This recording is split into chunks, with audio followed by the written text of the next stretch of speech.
إن الحمد لله نحمده ونستعينه ونستغفره ونعوذ بالله من شرور أنفسنا ومن سيئات أعمالنا من يهديه الله فلا مضل له ومن يضلل فلا هادي له وأشهد أن لا إله إلا الله وحده لا شريك له وأشهد أن محمدا عبده ورسوله يا أيها الذين آمنوا اتقوا الله حق تقاته ولا تموتن إلا وأنتم مسلمون يا أيها الناس اتقوا ربكم الذي خلقكم من نفس واحدة وخلق منها زوجها وبث منهما رجالا كثيرا ونساء واتقوا الله الذي تساءلون به والأرحام إن الله كان عليكم رقيبا يا أيها الذين آمنوا اتقوا الله وقولوا قولا سديدا يصلح لكم أعمالكم ويغفر لكم ذنوبكم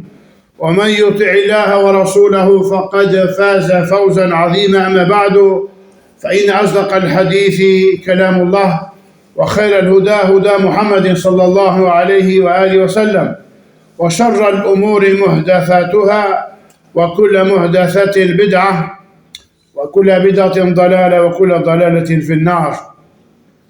Më pas të nderuar besimtarë, të gjitha falënderimet dhe lavdet janë vetëm për Allahun të vetëm e të paortak. Atë falenderojmë ndihmë dhe falje vetëm prej tij, kërkojmë të ai kthehej me pendim të sinqert. Ato që Allahu udhëzon dhe orienton rrugën e drejtë nuk ka kush ta humbas prej saj. Ato që ai e humbi nuk ka kush ta udhëzojë përpas tij. Dëshmoj dhe deklaroj se nuk ka të adhuruar tjetër me të drejtë, pra me merit përpas Allahut të vetëm e të paortak, dhe dëshmoj dhe deklaroj se Muhamedi është robi i Allahut dhe i dërguari i tij, mbi të qoftë lëvdata shumë dhe shpëtimi i madh i Allahut, mbi familjen e tij, gratë e tij, shokët e tij fisnik dhe të gjithë ata që pasojnë me përpikmëri rrugën dhe fenë e tij deri në ditën e llogarisë. U këshilloj rob të Allahut dhe veten time me frikë respekt ka shi Allahut. Vërtet ai i cili friksohet Allahut, ai e ruan atë dhe orienton për te khejri i çështjeve të fesë dhe të dynjas së tij. Thot Allahu tabaraka wa taala në librin e tij fisnik: "Ma khalaqtu al-jinna wal-insa illa liya'budun." Dhe unë nuk krijova xhinët dhe njerëzit për pos tjetër veçse që të më adhurojnë. Nuk duan nga ta as furnizim dhe as që të më ushqejnë, vërtet Allahu është furnizuesi i plotfuqishëm. Robët e Allahut, dijeni se baza dhe themeli i fesë dhe i adhurimit, pa të cilin ai nuk mund të qëndrojë, është tauhidi, pra veçimi i Allahut me adhurim, me të cilin Allahu subhanahu wa taala i dërgoi të gjithë të dërguarit e tij dhe zbriti mbi ta librat e tij. Për tauhidin Allahu krijoi dynjan, xhenetin dhe zjarin. Dhe e gjitha kjo u përmblodh, pra përmblodhi Allahu subhanahu wa taala në fjalë të lehta në shqiptim me gjuhë, por mjaft të gjera në kuptim dhe me një peshë tepër të madhe. Ajo është fjala la ilaha illallah, që do të thotë nuk ka të adhuruar tjetër me të drejtë përpos Allahut. Kjo fjalë është fjala e devotshmërisë, fjala e së vërtetës, shembulli më i lartë, më e bukura, fjala përforcuese dhe e qëndrueshme me të cilën Allahu i përforcon ata që besojnë në të në jetën e dynjas dhe në ahiret. Ajo është gjëja më e rëndë në peshorën e ditës së llogarisë. Pra rob të Allahut, kjo fjalë e pastër dhe e kulluar, fjala e sinqeritetit ka domosdoshmërisht kushtet e saj, kushtet të cilat janë të lehta për atë që Allahu ja ka lehtësuar atij rrugën e shpëtimit dhe të pasimit të dërguarit të tij sallallahu alaihi wasallam.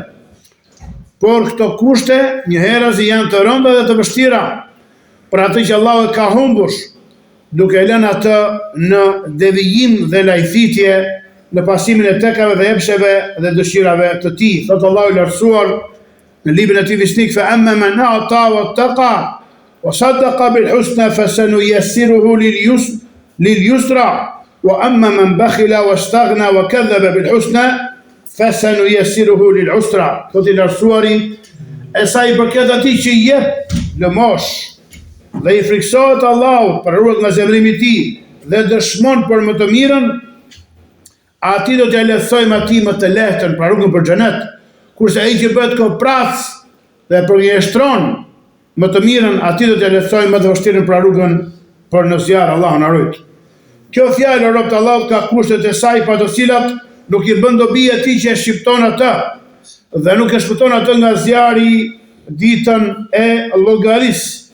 Kushtet e saj janë dituria, siguria, pranimi, nështrimi, sinqeriteti, vërtetësia dhe dashuria.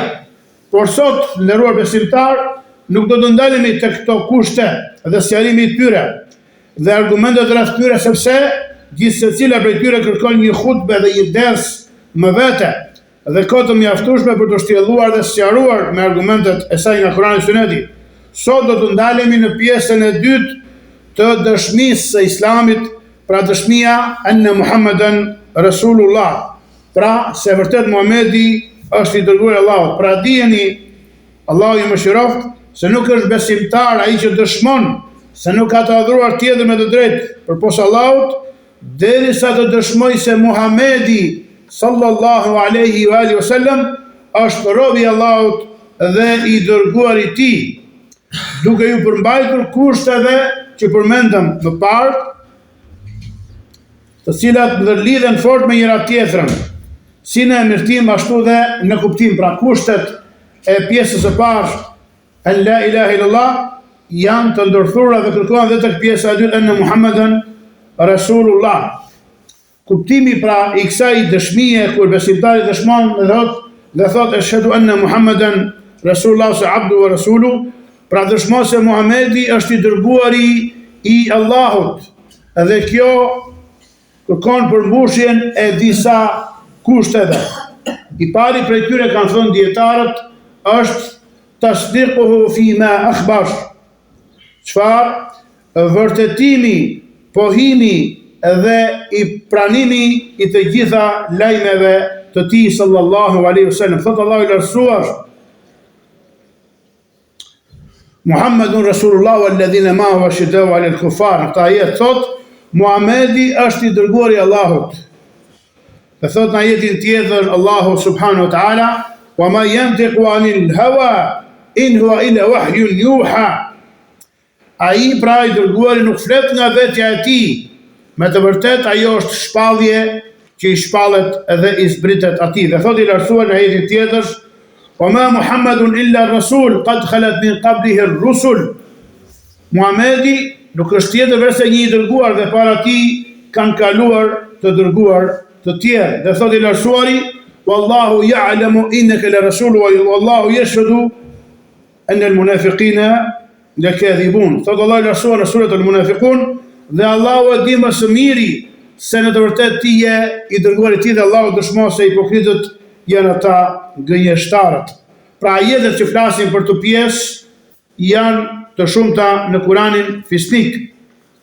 Pra së pari, duhet të pohoj besimtari me vërtetësi dhe bindje të plot gjithçka na ka njoftuar dhe lajmëruar ai sallallahu alaihi wasallam nga Zoti i tij azza wa jall, qofshin ato lajme të së kaluarës apo rreth së ardhmes, duke pohuar dhe duke pranuar bindshëm atë që ai ka bërë halal dhe lejuar, dhe duke u larguar nga harami, me i pohim të plot dhe të sigurt dhe absolut, pa asnjë lloj dyshimi apo hezitimi. Kushti i dytë i dëshmisë tënde në Muhammed dhe Rasulullah është ta'atuhu fi ma amar. Pra ti bindemi atij në ato që na ka urdhëruar, sepse ai nuk urdhëron pra nga vetvetja, por se ai na përcjell urdhrat e Zotit të botrave subhanahu wa ta'ala. Thot Allahu i lartësuar në ajet fisnik: wa atiu Allah wa atiu ar-rasul wahdharu fa in tawallaytum fa'lamu annama 'ala rasulina al-balaghu al-mubin. Thot i lartësuari: binduni Allahut dhe binduni të dërguarit, dhe kini kujdes nëse ju ktheni shpinën dhe largoni dijeni mirë se detyra e të dërguarit ton është vetëm përcjellja e qartë. Thot Allahu Tabaraka wa Taala në vijim: Ja eyyuhalladhina amanu ati'u Allaha wa ati'u ar-rasula wa ulil amri minkum. O ju që keni besuar, binduni Allahut, binduni të dërguarit dhe prisave edhe të parve prej jush.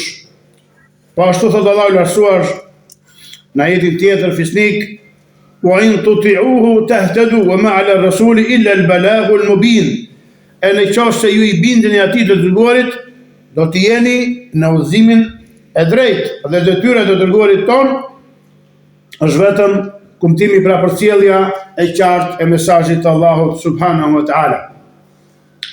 I them këto fjalë dhe i kërkoj falje Allahut për vete dhe për ju kërkojni falje atij, vërtet ai është falës i madh dhe mëshirëplot. Alhamdulillahi rabbil alamin. والعاقبة للمتقين ولا عدوان إلا على الظالمين وصلى الله وسلم وبارك على نبي الأمين نبينا محمد وآله وصحبه أجمعين. Të nderuar besimtar, kushti i tretë ose kërkesa e tretë e dëshmisë tënde se Muhamedi është dërguari i Allahut është ajo që thon dietarët: ijtinabu amma naha anhu wa zajar. Pra largimi dhe distancimi prej asaj që ai sallallahu alaihi wasallam ndaloi, qortoi dhe kritikoi prej saj. Thot Allahu Tabaraka wa Taala në ajetin fisnik: Ma ataakum ar-rasulu fa'khudhuhu wa ma nahakum anhu fantahu wattaqullah. Thot i lartësuari: atë që u jep i dërguari merrni, dhe ajo që ndalon prej saj përmbahuni dhe largoni prej saj dhe friksojuni Allahut subhanahu wa ta'ala. Në hadithin e saktë nga pejgamberi alayhi salatu wasalam përcjellet se ai ka thënë: Ma amartukum bihi fa'tu minhu mastata'tum wa ma nahaytukum anhu fantahu. Thot pejgamberi sallallahu alaihi wasallam këtë hadith: ato me të cilat u kam urdhëruar përmbushini dhe plotësoni sa të keni mundësi, kurse ato që u kam ndaluar prej tyre, largohuni dhe jepini fund. Kushti tjetër Allahu i begatoft është tahkimu shari'atihi wal qada bi hukmi. Është që të qeverisim dhe të gjykojmë me shariatin e tij edhe të gjykohemi edhe të pranojmë gjykimin e tij sallallahu alaihi wasallam. Thot Allahu Tabaraka wa Taala në ajetin fisnik: لا وربك لا يؤمنون حتى يحكموك فيما شجر بينهم ثم لا يجدوا في أنفسهم حرجا مما قضيت ويسلموا تسليما. Thot i lartësuari: jo, pasha Zotin tënd, ata nuk do të jenë besimtarë të vërtet, derisa të marrin ty për gjykatës për kundërshtit dhe mospajtimet mes tyre, e pastaj mos të ndjejnë kurfar sikleti dhe pakënaqësie dhe dyshimin ndaj gjykimit tënd, dhe të nështrohen plotësisht dhe të bindur. Dhe kushti i fundit thon dietarët: wa an la yu'bad Allah illa bima shar'a ala lisanihi la bil ibtida wa la bil hawa.